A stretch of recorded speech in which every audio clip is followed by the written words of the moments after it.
Coach, you want to open it up with a opening statement, and then we'll take questions. Sure. I tell you, the first thing that I would say is congratulations to Coach Carthel. Those guys obviously have done a great job building this program. Their kids were really prepared today, and they played really well, played really hard. Coach Deason, their D coordinator, is a guy I've known for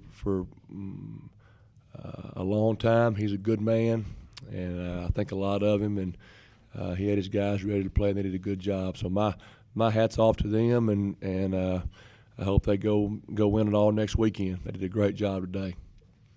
Coach, can you comment on Terrence Dingle's status and why he was playing? Well, Terrence Dingle's status is he's going to, he'll finish this semester, and he violated an NCAA rule. It's not a giant secret, but when Terrence wants to talk about that, that'll be up to him. But let me tell you this about Terrence. Terrence is an unbelievable young man. He has battled tremendous adversity to be in the spot that he was in this year as our leader. He is selfless. He is humble. He's a great teammate. He's a special young man, and he made a mistake. He made a mistake, and it's a mistake he's going to live with the rest of his life. He's sick about it. We're all sick about it.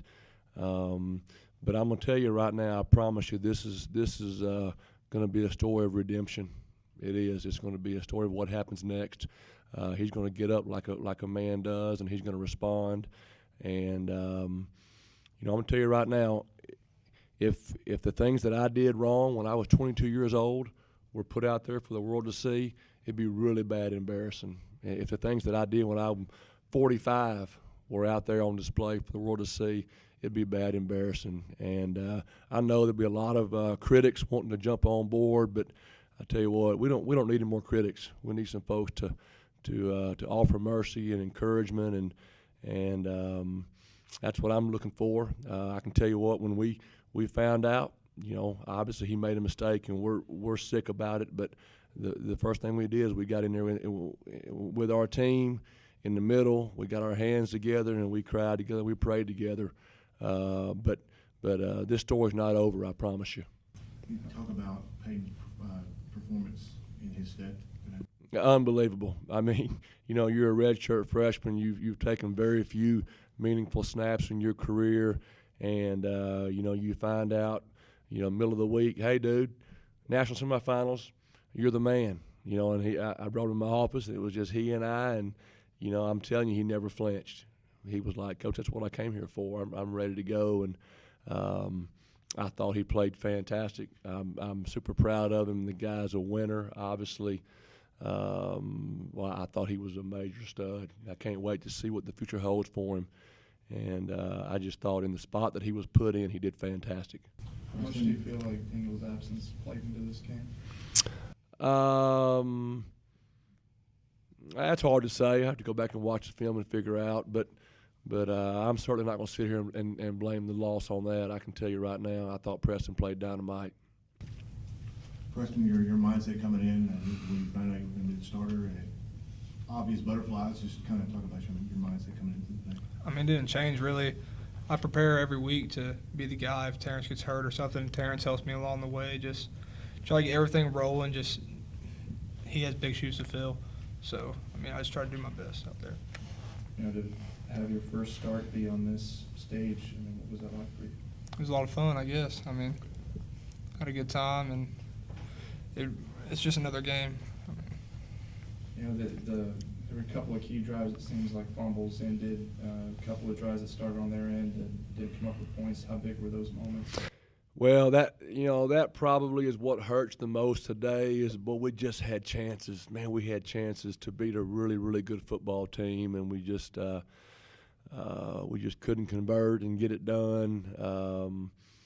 You want to go out if you get beat. You want to just say that was the best we could have played, and they were just better than us. And we're going to look back at some plays that happened and some drives we didn't convert on, and we're going to have to worry about it for a while. And I hate that, because I'm telling you now, this has been the absolute best time of my life. God has blessed this season, has blessed these men, has blessed these relationships. It's very cliche, about how football is such a incredible teacher of life lessons. But, man, you want to talk about learning life lessons, and we're going to learn a bunch of them this year. And we also are going to learn right now about what is a Christian man supposed to do when his brother falls down. When he falls down and it hurts everybody, then how do we respond? And that's hard. That's hard. But boy, I would love to be playing in Kansas City, but I am so proud and so humbled to be the leader of these men. It has been unbelievable. To start 0-3 and then be at the start, what's that journey like? Unbelievable. It really was unbelievable. When we were 0-3, I'm telling you now, I didn't think I was going to make it. It was hard for everybody, and we weren't talking about going to the playoffs or having a winning season. We were just talking about, man, how can we have a good practice today? How can we be a great teammate? How can we encourage? How can we lift up? How do we hold the rope? What do we do? What do we do? What does a Christian man do when it's really, really hard? Because here's the truth. What we're doing right now, this is easy compared to real life. Playing football is easy compared to when you have a child that gets a disease and you can't fix it, or you have a spouse walk out on you and you lose a job, and that's what's difficult.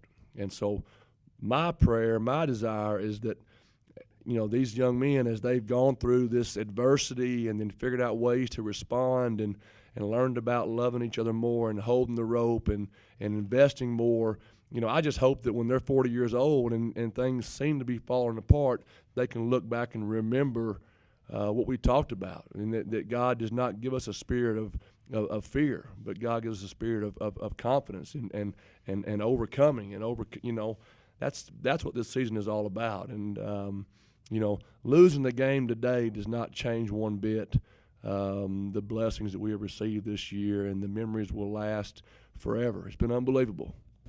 After that first drive, you guys scored on 3 plays, and then the rest of that half, I think they held y'all to 2.3 yards per carry, and then you came out in the third. So what problems did they present in that second quarter, and then seemed like there were some adjustments to kind of get that going in the second half? Well, I got to watch film, but I know they were getting a little more penetration than what we're used to, and they ended a few drives with they were really corner firing quite a bit, coming off the edge quite a bit, and that gave us a little bit of trouble. And but honestly, I don't coach on the offensive side. I don't know much about it, honestly. I know less than that. I don't know anything about it. I know the guys that coach it, Coach Wheaton, Coach Hill, Coach Underwood, Dimitri. Those guys do a fantastic job. And if I gave you an answer to the problem on offense, I had to make it up because I don't have a clue. That's the truth. Terry, in that second half, whenever the turnover came, it seemed like that was a big change there. I mean, what was that moment like in the game? That fumble. Well, that fumble, it was actually something that we're used to, not in an arrogant sense, but us, creating turnovers and just believing that, something would happen. It was just something that we used to. And I really don't mean that in an arrogant sense, but we knew that we had to, make a game-changing play and capitalize from it. So. That fake punt they had seemed to be a big turn there. I mean, what was the thought there as it was going, whether you were watching it from wherever you were, and then 99 yards later? I mean, what was that whole moment like? It was let's get back out there and do it again. There's something about this team, we don't have negative thoughts at all, and if one person made that mistake, we all behind them, So it was let's do it again. Let's get back out there, stop them again. You ever seen an 83-yard punt before? Excuse me? You ever seen an 83-yard punt before? Tristan has been the lights out as a kicker, as a punter, and to cap off a career with an 83-yard punt, it's got to be something that you remember. I tell you what, Tristan. Now he's such a he's such a dude. Now I love that young man. I'm not a big fan of most kickers, but I love Tristan now. I mean, he's just he is humble. He has zero arrogance. He is a fantastic teammate, and we're going to miss that guy so much. He is a special bison. I'm going to tell you, we got a locker room full of special bisons, and you know, we have a small senior class, but we have a special senior class. We got guys that have left an awesome legacy on this program, and you know that's the deal. You know what, going from 0-3 to you know, national semifinals. You know, it's all about the young men. You know, it's all about the young men and how they responded and just said, you know what, Coach, we're not giving in. We're not giving in. We're going to, you know, no matter what happens, we're not going anywhere. And the message that week, you know, and I've talked about it before, and it means a lot right now, is that you know, God can change this. He can resurrect this season. But even if He does not, we're going to honor Him. And tonight, you know, we're in the late in the third, and you know, I know my guys were like, you know, if God wants us to win this ball game, we're gonna win the ball game. But even if He does not, especially if He does not, we're gonna try to honor Him in how we do things, how we handle ourselves. And you know, we got a bunch of imperfect young men and imperfect coaches, but you know, we really have tried to do things in an obedient way and respond how we're supposed to respond, and it feels like God blessed that, and it's been a tremendous memory. After the way you lost the Southern Nazarene game, do you think maybe did you have any thought that you would be here at this point in time, win or lose? Is that a serious question? I'm just saying, as bad as that was, I mean, just Yeah. In case you guys don't know, we were leading by 14 with less than a minute left, and we lost that football game. And we left the locker room, left the field, and we went in the locker room.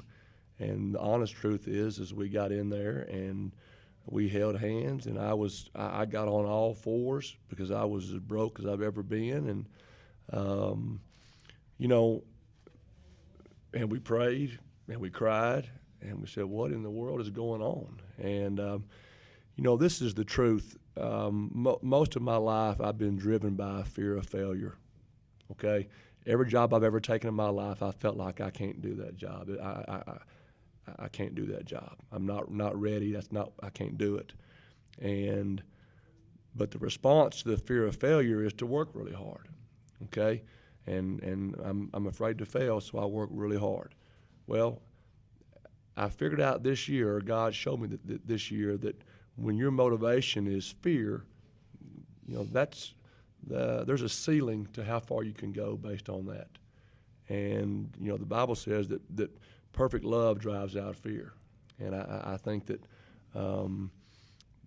having that fear of failure being removed and being able to lead from a position of love is a big part of what happened this year.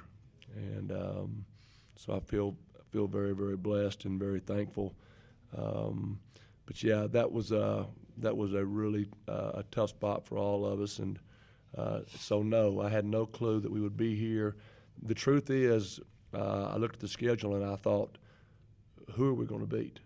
And I said we could go 0-11.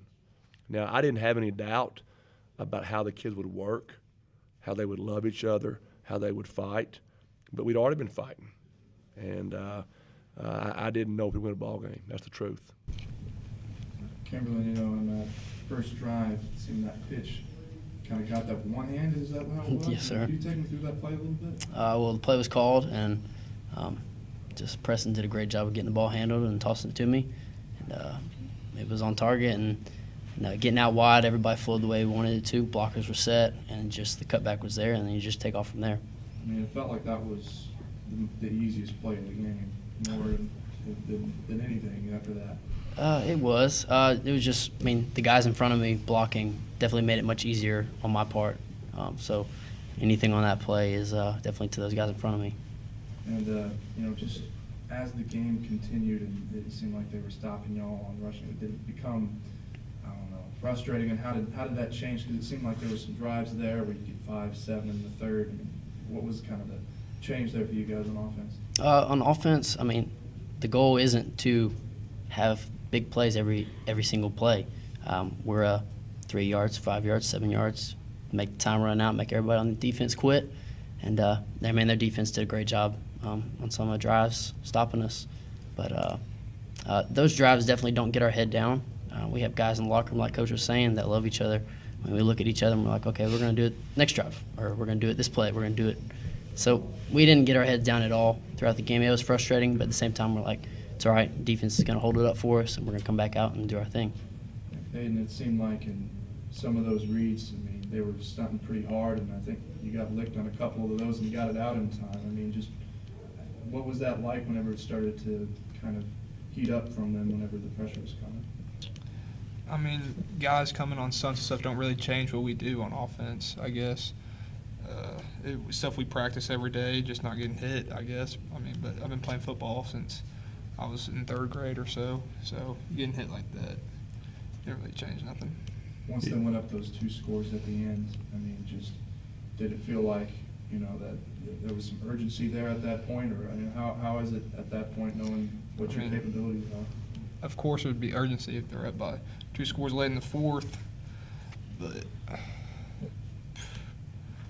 yeah, I mean, yeah, there was urgency. So. Good answer. Coach Simmons, Cameron, and Terry, with this incredible run, I think that we can say that's very appropriate.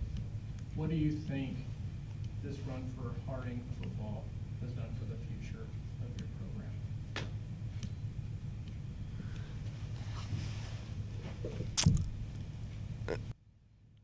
Well, I think that we're in a great spot. Obviously, when you can do what we're blessed to do and have 9 seniors. We have a very young football team.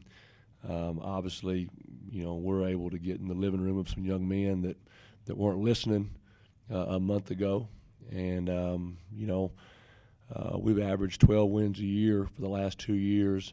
In the GAC conference, there's been 6 playoff victories ever, and 5 of them have been by the Bisons the last 2 years. So, going to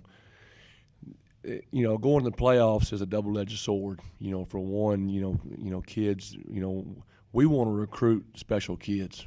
I mean, we want to recruit young men that have passion, that are warriors, that are accountable, and I want a young man that looks and says, "Hey, I want to go win there." If winning is not as important to a young man as the color of the uniforms or the size of the weight room, I don't want that guy. I'm looking for a absolute warrior that loves to compete and loves to win. And so, there are some guys that definitely are more interested right now. And honestly, I think there's a lot of parents that will look and say, Coach, you guys were 0-3.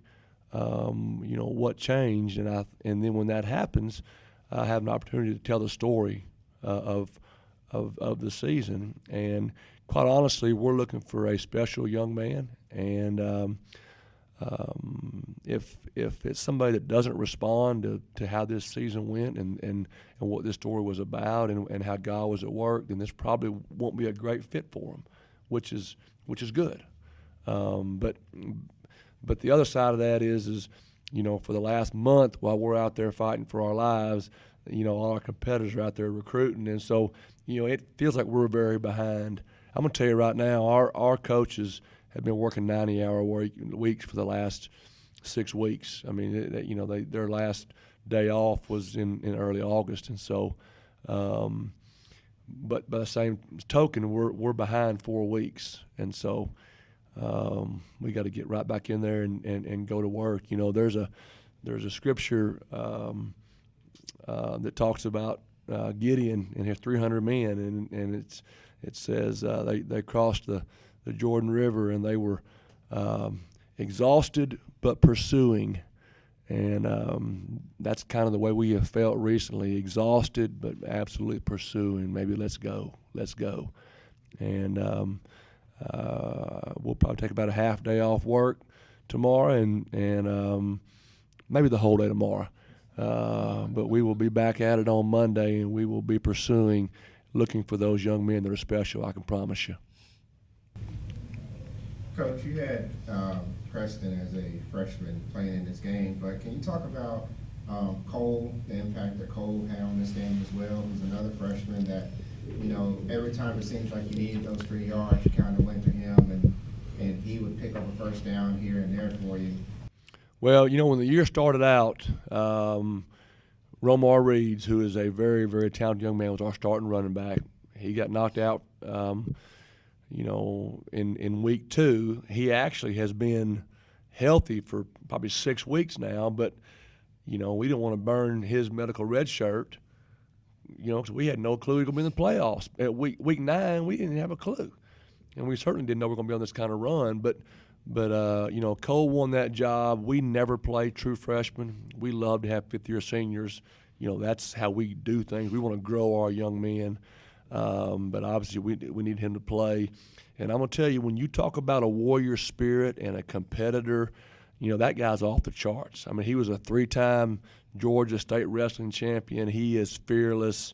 He is tough as they come. He is very humble. You cannot get him to talk. If he was at this interview, it'd be terrible because he wouldn't say he would not say a word about himself. You know what I mean?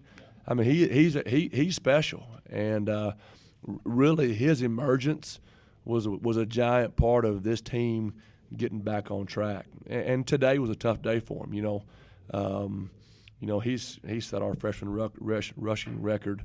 You know, he blew that record away. But, you know, he's the best we've ever had as far as doing things right without the football, the blocking, the ball fakes. I mean, he's just a winner. Now, you know, if you got a bunch of guys like him, your chances of winning go way up. You know, he's a dude now.